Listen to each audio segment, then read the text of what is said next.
Welcome to Planswift tips, tricks and time savers. Today I'll be covering scaling and taking measurements. Before you can begin taking measurements on a page, you'll first need to scale the page. The first step is to locate a known horizontal or vertical dimension.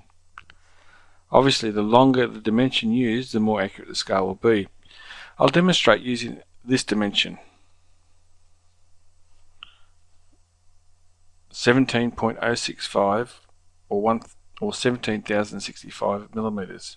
I prefer to use 17.065 meters. So that's a known dimension that we'll be working with. With a suitable dimension now picked, let's click on the scale tool. So move up here to the scale tool, click scale tool. In the scale window, you need to enter the length of the dimension you'll be using to scale the plan. Now let's enter 17.065 meters. Now I'm using the Syntec 21 tablet, which has pen recognition. That's why we have the pen recognition dialog box opening, and I enter 17.065. So insert and enter.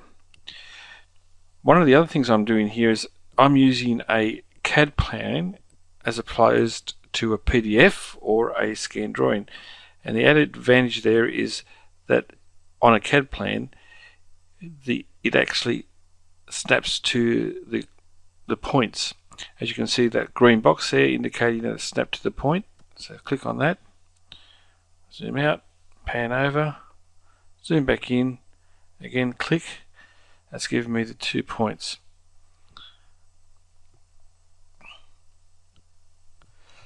You can of course set the scale to millimeters, centimeters, or even kilometers, but my preference is meters. Now you'll notice that I've entered into the metric version of the scale. Planswift works for both metric and imperial, and I'll just go through these tabs across the top. So the standard is imperial, and you put in feet and inches. Now the feet, inches and 16th is also imperial and is used primarily in the framing industry. I've used metric, which is standard here in Australia, and obviously there's auto here. Auto doesn't work on a AutoCAD file, but is utilized for scaling in PDFs or scanned pages. Planswift can pick up the pixels on the page, and it will give you a selection of drop-down scales. The other things to remember here is you've got apply scale to all pages. So if you've got several pages, as you can see over here, we've got the site plan and many different pages going down the side here.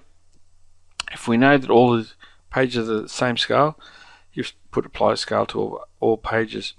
I would caution you on this, because often the site plan might be on a different scale than the rest of the pages. And finally, the automatically create dimension line. That is the audit trail of the measurement that's taken.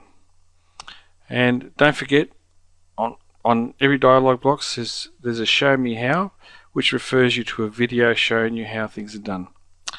Okay, if I press OK here, as I said, it creates an audit trail. There's a line there and it shows 17.065 meters. Now one of the things that we should do is we should check a known dimension. So I'm going to pick the dimension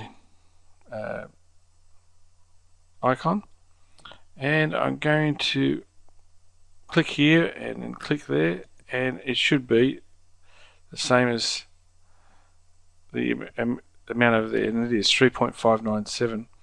As you've noticed, it has opened up and gives you some information about the dimension.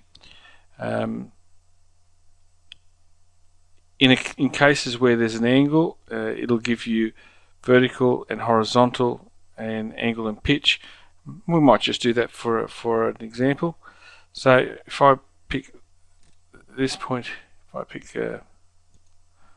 this point here, and I want to measure to, say, this point here, the dialog box will open up and it'll show you the diagonal dimension, the horizontal dimension, the vertical dimension, the angle, and the pitch, which can be very useful when measuring roofs, etc.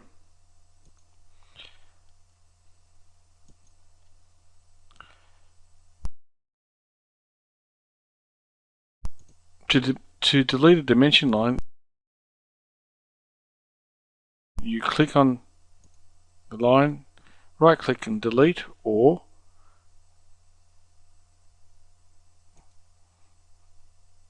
you can press the delete button.